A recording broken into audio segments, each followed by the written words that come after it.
Alors, je suis avec Christine Michaud. Alors, on en rit, mais c'est une prise 3 de cette entrevue. Une chance qu'on se voit régulièrement. On a eu toutes sortes de problèmes techniques. Mais là, je veux vraiment qu'on puisse aboutir. Alors, Christine, tu es une auteure, animatrice de plusieurs émissions, mais une auteure aussi de 4 livres. Il y a C'est beau la vie, Plus beau la vie. Tu as fait un petit carnet aussi. Et puis là, tu viens de sortir Sexy Zen et Happy, qui est déjà best-seller.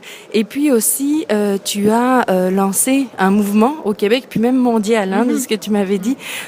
C'est les bontés divines. C'est un peu la devise, la philosophie de ta grand-mère. Peux-tu nous en dire 2 mots?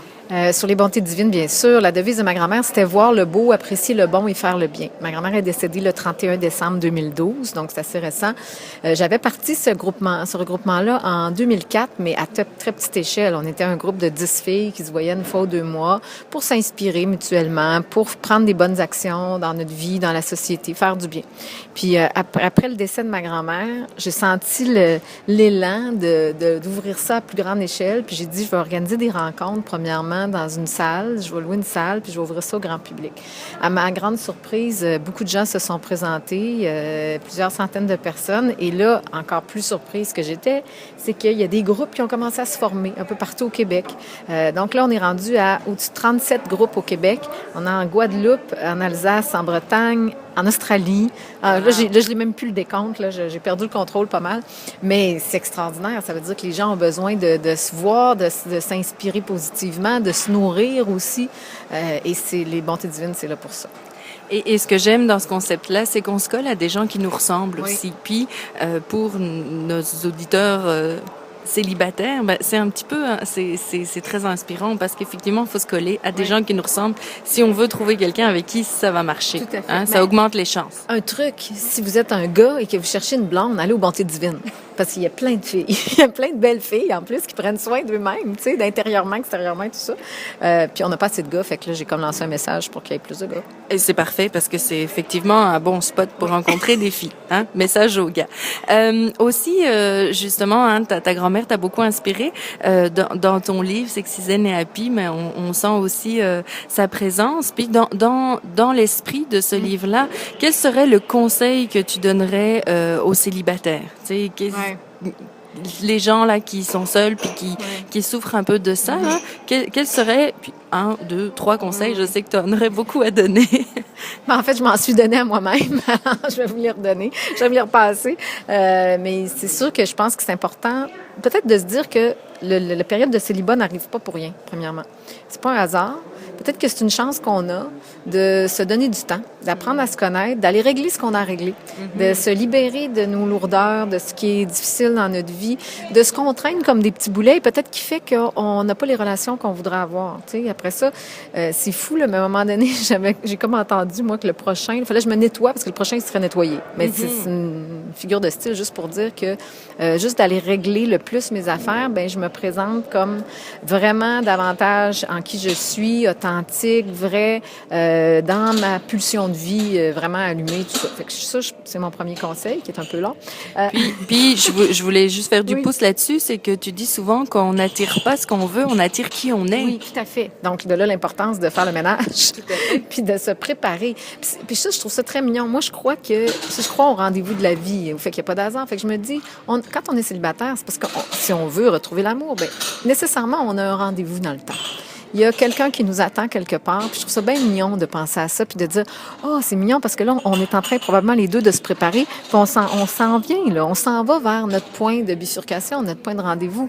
Donc ça, c'est le fun de penser ça comme ça. Puis la dernière chose que je dirais, ça vient des Dialogues avec l'ange de Christophe Roux-Dufort, qui enseigne ça au Québec, qui dit, apprenons à aimer ce qu'on a de la difficulté à aimer, justement, dans notre vie. Donc, si on apprenait à aimer notre célibat, puis à en profiter, puis à être bien, puis à trouver des façons, justement, d'être bien là-dedans, puis de pas se juger, puis pas se comparer, mais juste de profiter du moment qui est là, bien ça, je pense que ça nous change la face pour attirer quelqu'un aussi.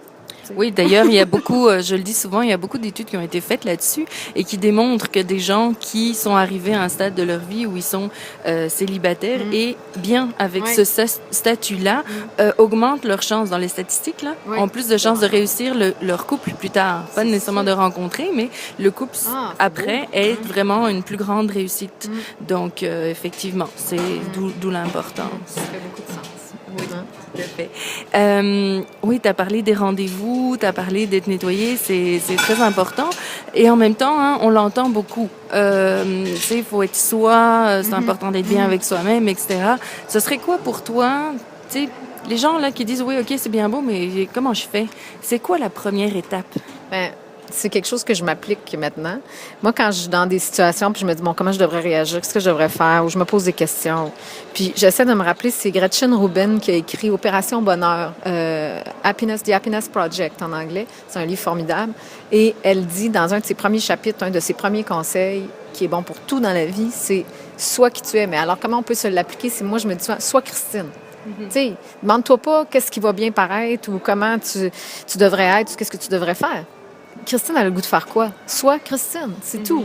Puis, de toute façon, aussi, j'ai réalisé, l'âge m'aide à réaliser des choses, mais je me dis, je veux pas attirer un gars qui va m'aimer pour ce que je suis pas. C'est ça aussi qui te croche à un moment donné. Si tu joues une game, si t'es pas toi-même complètement, mais tu vas rencontrer un gars qui va te connaître sur cette facette-là. Et le jour où tu vas décider d'être vrai, là, ça marchera plus, tu sais, ou peut-être que oui, mais en tout cas, mettons que je pense que c'est pas la meilleure solution. Fait que, juste d'avoir... Moi, je fonctionne beaucoup avec des petites phrases ou des rappels visuels ou mentaux pour me rappeler justement d'être dans ce que je veux être. Fait que soit Christine, pour moi, c'est très fort. Puis je le dis souvent à mes amis m'appellent, mettons, ah ben là, j'ai telle affaire, puis je sais pas trop comment réagir. Mais soit qui tu es, soit Christelle, c'est ça, tout simplement. Tout à fait. Et en même temps, dans ma pratique professionnelle, je rencontre beaucoup de gens à toutes sortes d'âges qui savent pas qui ils sont. Non, c'est sûr. Alors, comment Christine, elle a fait pour savoir qui est Christine? Je m'observe. Je suis le témoin de ma vie. C'est beaucoup la pleine conscience qui m'a amené ça, mais de prendre un certain recul puis de me regarder aller carrément. De dire, OK, tu sais, dans telle situation, je réagis drôlement. Pourquoi je réagis comme ça? Et est-ce que je le répète souvent, ce comportement-là, dans ma vie? Mais juste à faire ça, ça nous rend plus conscients, ça nous donne une plus grande force aussi pour agir et changer les choses, je pense. De se regarder aller, parce que trop souvent, on répète tous les mêmes patterns. On marche avec des croyances, des programmations, puis c'est la roue qui tourne, puis on change rien. Donc, à un moment donné, il faut dire, OK, on arrête la roue de tourner, on s'observe, on prend un recul, on s'observe, puis là, on peut travailler sur des choses. Tu sais, ils disent, les alcooliques anonymes, la première réunion qu'ils ont, la première chose qu'ils doivent faire, c'est dire se nommer et dire je suis alcoolique. Parce qu'effectivement, il faut que tu acceptes ça pour pouvoir transformer après. Tant que tu n'as pas pris conscience que c'est ça ton problème, tu ne pourras jamais travailler dessus. Fait que la vie, ça marche pareil tout le temps, je pense. Et donc, c'est d'observer un peu les croyances qui nous nuisent, les choses qui nous limitent, etc. Et puis d'accepter aussi que ça fasse partie de nous. Oui, puis j'irais plus loin. Moi, je pense que dans un processus de changement, d'évolution, de renaissance, puis de préparation à l'amour, peut-être on va le dire comme ça, pourquoi on ferait pas table rase sur tout ce qu'on a cru jusqu'à maintenant, tout ce qui nous a programmé, puis dire, OK, j'essaye ça, là. Je me donne une chance complète. Oups, on casse la vaisselle à côté de nous. Alors, je me donne une chance complète de me renouveler, de renaître à moi-même dans une version améliorée de qui je suis.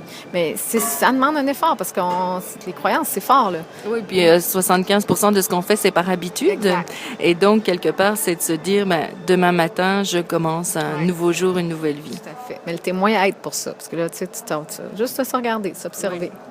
Oui, il faut être conscient de soi. Tout à fait. Merci beaucoup, Christine. On apprécie beaucoup ton témoignage. Ça me fait à bientôt. Ça me fait plaisir. Merci à toi. Merci.